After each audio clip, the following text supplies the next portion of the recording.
Salve, salve, galerinha! Vamos começar nossa primeira aula sobre lentes esféricas, tá certo? É a nossa aula número 11 do curso, mas é a nossa primeira aula sobre lentes esféricas, que é um tema recorrente na prova da UPE, tá bom? Agora é um tema muito extenso, a gente vai subdividi-los para facilitar o seu estudo, como a gente fez com refração, tá? Mas sempre tem uma questãozinha de lentes na prova da UPE, e normalmente não são questões muito difíceis.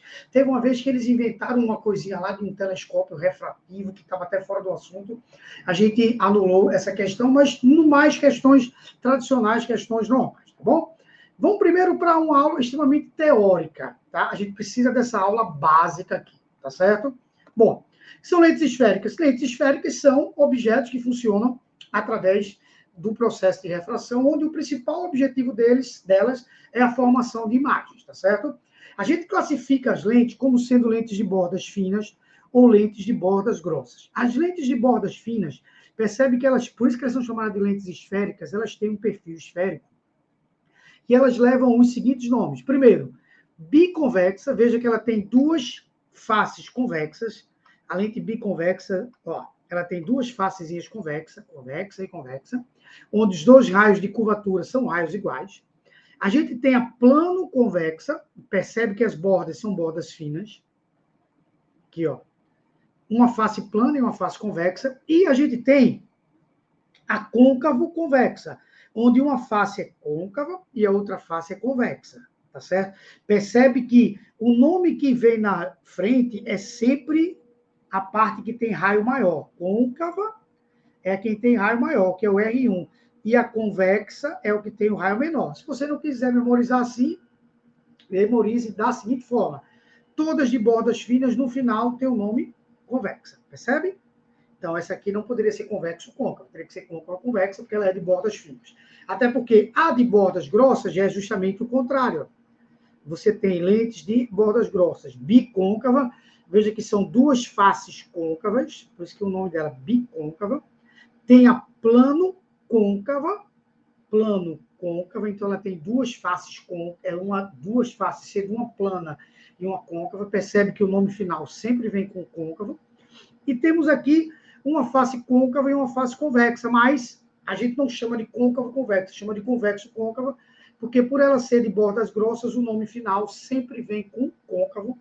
Quando é de bordas finas, o nome final sempre vem com convexo. Então, essa é a nomenclatura básica de acordo com a geometria dessa lente. Depois você dá uma olhadinha para saber, para dar uma memorizada nisso. Mas existe uma classificação das lentes quanto à refração da luz. Lentes que refratam a luz de forma convergente e lentes que refratam a luz de forma divergente. Aqui, ó, tem uma lente de bordas finas e lentes de bordas grossas, tá vendo? Mas existe uma classificação quanto, ó, quando ela converge a luz, ela é chamada de lente convergente. Veja que a lente convergente pode ser tanto de bordas finas quanto de bordas grossas, ó. Então, tu pode ter uma lente de borda fina convergente ou uma lente de bordas grossas convergente. Ou tu pode ter uma lente de borda fina divergente e pode ter uma lente de bordas grossas divergente. Tá certo? César, como é que eu vou saber uma coisa ou outra? É assim. Isso aqui representa o caso geral. Esse slide que está do lado esquerdo, essa parte do slide. Aqui é o caso geral.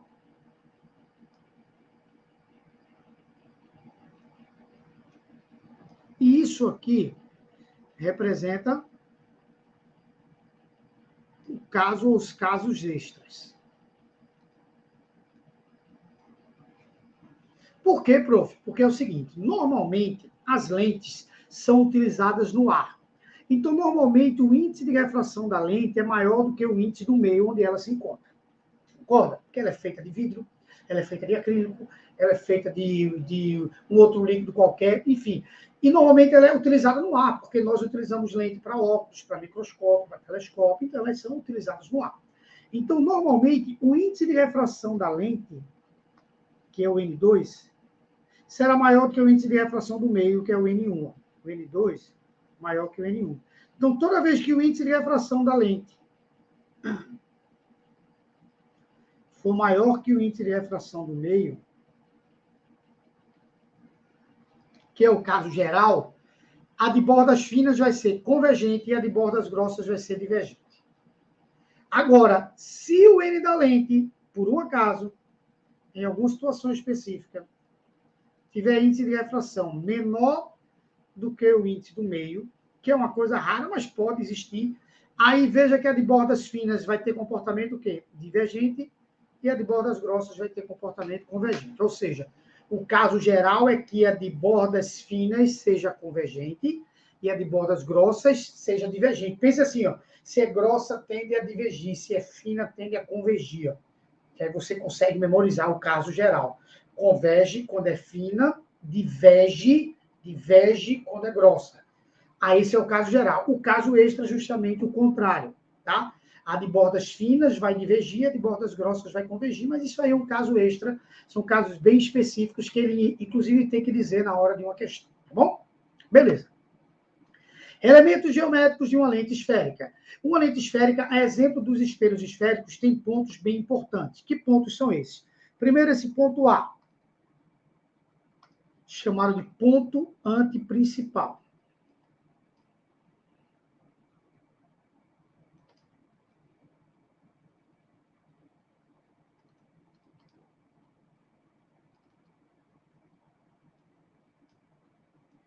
Certo? Veja que a lente tem dois lados, porque ela é transparente, então não é feito um espelho que tem tudo de um lado e não tem nada do outro lado. Não. Tem um ponto A de um lado e o ponto A' do outro lado, mas eles representam a mesma coisa, ponto principal. Ou A e a linha, eu posso até chamar assim, A e a linha, pontos antiprincipal, ou antiprincipais, tá? Enfim. Deixa eu botar principais para não dar besteira, para depois, tá? Pô, o professor falou errado. Pronto. Eu tenho F e F', que são os focos principais, ou simplesmente focos. Tá certo? E o O, que é o que a gente chama de centro óptico. Professor, fala, eu posso entender como se esse O fosse o vértice de um espelho esférico? Pode. E esse F fosse o F do espelho esférico? Pode. E esse A fosse o centro do espelho esférico? Pode. Tu pode entender assim, mas não é. Tá? O nome é vértice para o espelho, aqui é centro óptico, mas tu pode entender como se fosse isso. Até porque percebe que essa distância aqui é F, que é a nossa distância focal, e essa distância é 2F. A exemplo do que existia nos espelhos esféricos. Tá? Onde a distância do ponto C até o vértice era o dobro da distância focal. Esse F continua sendo distância focal.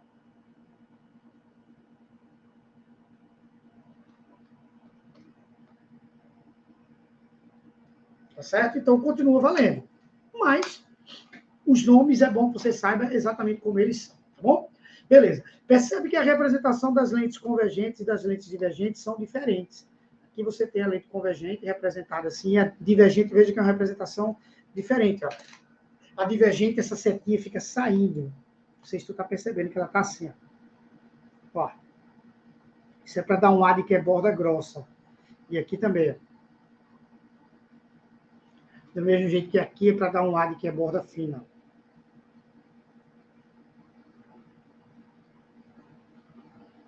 Tranquilo? Borda fina, borda grossa. Aí fica mais fácil de se memorizar. E a partir desses pontos, a gente vai para quê? Vai para exatamente os chamados raios notáveis. Do mesmo jeito que existiram os raios notáveis nos espelhos esféricos, vão existir nas lentes. Então, vamos acompanhar pelas cores. Bora lá. Primeiro, todo raio que for paralelo ao eixo principal se refrata pelo foco. Ou todo raio que for pelo foco se refrata paralelo. Repete, prof. Repito. Todo raio que for paralelo se refrata pelo foco. Todo raio que for pelo foco se refrata paralelo. Todo raio que for no centro óptico passa sem sofrer desvio. Todo raio que for pelo ponto antiprincipal se refrata pelo ponto antiprincipal. Todo raio que for pelo antiprincipal se refrata pelo antiprincipal. Isso aqui são as chamadas lentes convergentes. Lentes divergentes. Todo raio que for paralelo ao eixo principal se refrata numa direção que passa pelo foco. Não passa pelo foco. Se refrata numa direção que passa pelo foco. Por isso que esse foco era chamado de foco virtual. Olha, todo raio que vai na direção do foco se refrata, mas ele vai na direção do foco, ele não passa pelo foco. Todo raio que for no centro óptico passa sem sofrer desvio, esse aqui passa sem desvio. E todo raio que for na direção do ponto antiprincipal se refrata na direção do outro antiprincipal. Vai na direção de um antiprincipal, se refrata na direção do outro antiprincipal. Esses são os chamados raios notáveis, que a partir deles a gente forma as nossas imagens. É a partir dos raios notáveis que nós vamos formar as nossas imagens, que nós vamos mostrar, inclusive, nessa aula. Bora lá. Formação das imagens. Lembra que nos espelhos esféricos, no côncavo, tinham 5 tipos de imagens? Pronto. Na lente convergente vão ter 5 tipos de imagens. Lembra que no espelho convexo tinha um tipo de imagem? Pronto. Na lente divergente vai ter um tipo de imagem. E ainda digo mais, a sequência e a nomenclatura das imagens é a mesma. Real invertido menor, real invertido maior, a mesma coisa. Você vai perceber. A única diferença é que o que é real numa lente fica do outro lado. Porque lente refrata a luz. Então, o que é real fica do lado de lá. Tá? Assim, ó, vê. Olha só. Primeira imagem. Está aqui os pontinhos. Objeto antes do ponto A. Coloquei o objeto antes do ponto A. Tracei o raio paralelo, que vai se refratar pelo foco. Tracei um raio pelo centro óptico que passa sem sofrer desvio. Aqui está a nossa imagem. Classificação dessa imagem, real, invertida e menor, e sempre localizado entre F e A. Então, imagem real, invertida e menor.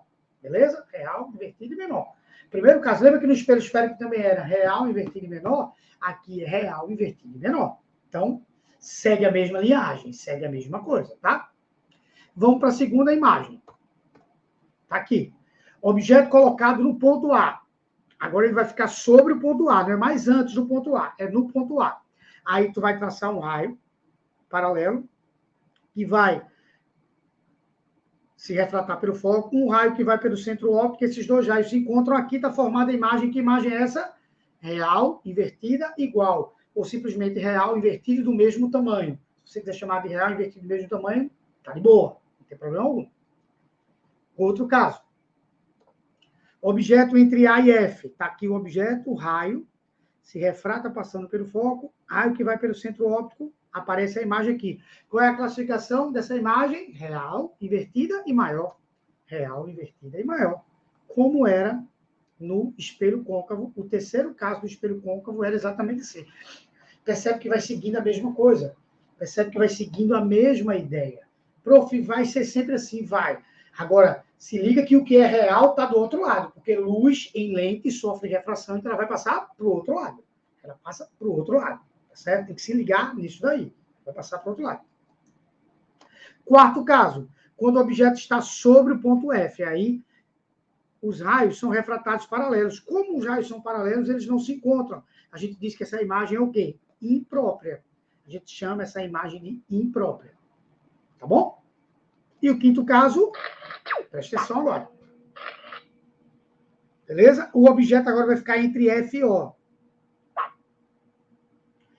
Traçar o primeiro raio. Traçar o segundo raio. Percebe que esses raios eles não se encontram aqui, então não há formação de imagem real. Mas se eu prolongar esses raios, eles vão se encontrar aqui em cima. Então não é uma imagem real, isso aqui é uma imagem virtual. Objeto e imagem ficam do mesmo lado. Ó. Quando o objeto e imagem ficarem do mesmo lado, a imagem não é real, essa imagem será chamada de imagem virtual. Aí, ó, a imagem virtual, direita e maior que o objeto. Certo? É o quinto caso, exatamente o quinto caso do espelho côncavo, a imagem era real, era virtual, direito e maior. Então, tudo bate exatamente igual. Tudo bate exatamente igual, sem nenhum problema. Beleza? Aí vamos para a lente divergente. Para a lente divergente, não importa o posicionamento do objeto, não importa. Eu coloquei o objeto aí porque eu tinha que colocar ele em algum lugar. Mas percebe que eu frisei aqui, não importa o posicionamento do objeto. A imagem formada, bora lá. Raio paralelo, se refrata na direção do foco. Raio que vai pelo centro óptico, passa sem sofrer desvio. Esses raios não se encontram, eu prolongo. A imagem vai aparecer aqui, ó. Mas essa imagem ela não é real, ela é o quê? Virtual. virtual, direita e menor que o objeto, e sempre vai estar localizada entre o foco e o centro óptico. Então, percebe que vai dar exatamente a mesma ideia das imagens dos espelhos côncavos, tá? Então, o que é que nós vamos fazer? Se você não entendeu, você vai assistir de novo essa aula, acredito eu que sim. Aí a gente vai para a aula agora, onde a gente vai aprender a calcular a posição dessa imagem, a posição do objeto, a altura da imagem, a altura do objeto, exatamente como a gente fez na sequência de espelhos esféricos, tá certo? Um grande beijo, até a próxima aula. Tchau, tchau.